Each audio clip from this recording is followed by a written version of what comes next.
Di sebuah desa yang jauh dari keramaian kota, ada sebuah rumah tua yang selalu dilewati orang, tapi tidak pernah benar-benar diperhatikan. Rumah itu berdiri di ujung sebuah belokan tajam, dikelilingi pepohonan tinggi yang seperti ingin menelannya hidup-hidup. Atapnya miring, jendelanya retak, dan di malam hari, hanya suara angin yang terdengar seperti bisikan dari dalam. Orang-orang desa menyebutnya rumah jaga malam, karena sejak dulu, setiap malam selalu terlihat bayangan seseorang berjalan mondar-mandir di dalam rumah itu, padahal seharusnya tidak ada penghuninya. Rina, seorang siswi SMA, harus pulang malam karena latihan pentas seni. Jalanan menuju rumahnya gelap tanpa lampu jalan. Satu-satunya cahaya berasal dari ponselnya yang sudah hampir mati. Ketika ia tiba di belokan tajam itu, angin mendadak berhenti. Sunyi, terlalu sunyi. Rina menelan ludah. Rumah itu berbeda dari biasanya. Salah satu jendela yang biasanya tertutup kini terbuka. Tirainya bergerak pelan seperti ada seseorang yang sedang mengintip. Rina mempercepat langkah tapi suara itu muncul. "Tunggu!" Ia berhenti. Suara itu seperti datang dari dalam rumah. "Tolong, aku kedinginan." Suara seorang anak kecil. Lemah, gemetar. Rina mematikan rasa takutnya dan mencoba melihat ke dalam jendela. Ruangan itu gelap, tapi ia melihat sesuatu, sebuah tangan kecil melambai pelan. Rina mengambil napas panjang lalu berjalan menuju pintu rumah itu. Ketika pintu disentuh, pintu itu terbuka sendiri, perlahan. Berderit panjang seperti menahan napas. Ruangan di dalamnya dingin, bau lembab, dan penuh debu. Namun di tengah ruang tamu ada boneka duduk menghadap pintu. Boneka kecil dengan gaun putih dan rambut kusut panjang, kepalanya sedikit miring. Rina menelan ludah. "Hei, kamu di mana?"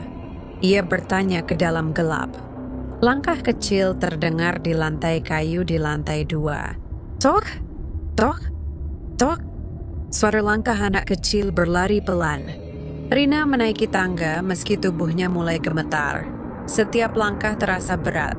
Di ujung tangga, ia melihat sesosok bocah perempuan berdiri membelakangi.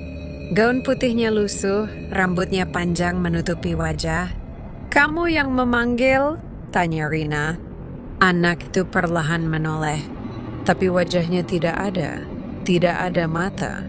Tidak ada hidung. Hanya permukaan kulit datar seperti kain yang direntangkan.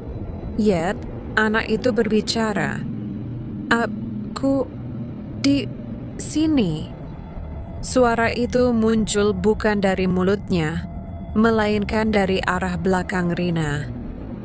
Rina membalikkan badan, dan di bawah tangga, boneka yang tadi berada di ruang tamu kini berada di anak tangga paling bawah, menghadap lurus ke atas padanya.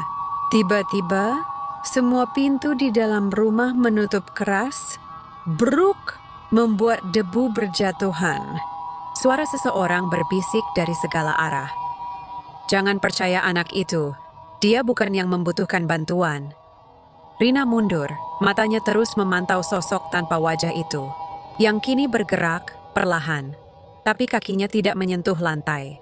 Ia melayang. Boneka itu tiba-tiba berubah posisi lagi, sekarang berada di tengah tangga, lebih dekat. Rina kehabisan napas. Ia meraih pegangan tangga, tapi pegangan itu terasa panas, seperti logam yang baru dikeluarkan dari api. "Rina!" Anak tanpa wajah itu bicara lagi. Kali ini suaranya bukan suara anak, melainkan suara perempuan dewasa, serak, dalam. "Kau sudah masuk. Sekarang kau harus menggantikan penjaga sebelumnya." Rina berlari turun tangga, mengabaikan boneka yang kini kepalanya menoleh 180 derajat mengikuti gerakannya. Ia mendorong pintu depan, terkunci. Di dinding dekat pintu, ia melihat sesuatu yang membuat darahnya membeku. Foto keluarga. Foto itu menunjukkan satu keluarga, ayah, ibu, dan seorang anak perempuan kecil. Namanya tertulis di bawah foto Rina. Tubuh Rina bergetar.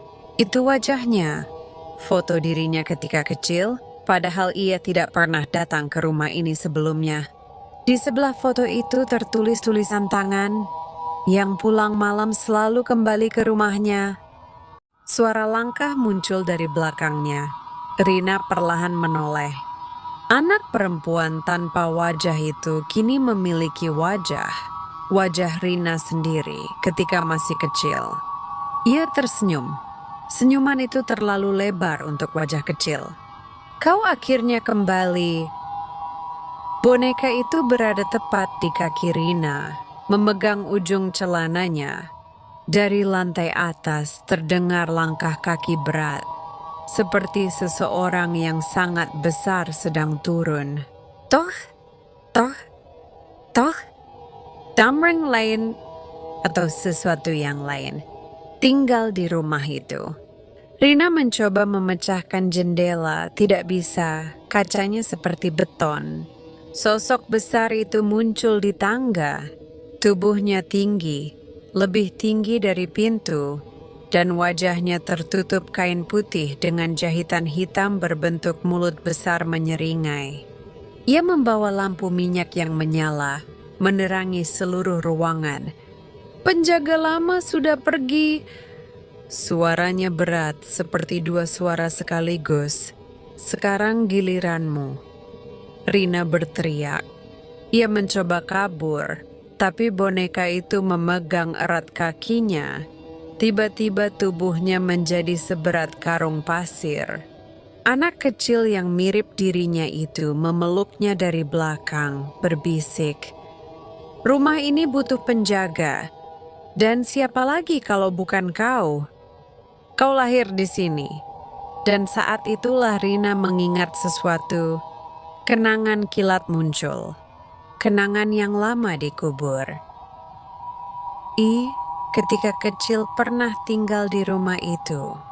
Rumah itu terbakar ketika ia masih balita. Semua keluarganya tewas, tapi dia selamat. Atau mungkin tidak. Sosok besar itu berjalan mendekat. "Selamat datang pulang, penjaga." Lampu minyaknya padam. Rumah itu menutup kembali sunyi. Dan sejak malam itu, warga desa mulai melihat dua bayangan berjalan di dalam rumah itu, bukan satu lagi.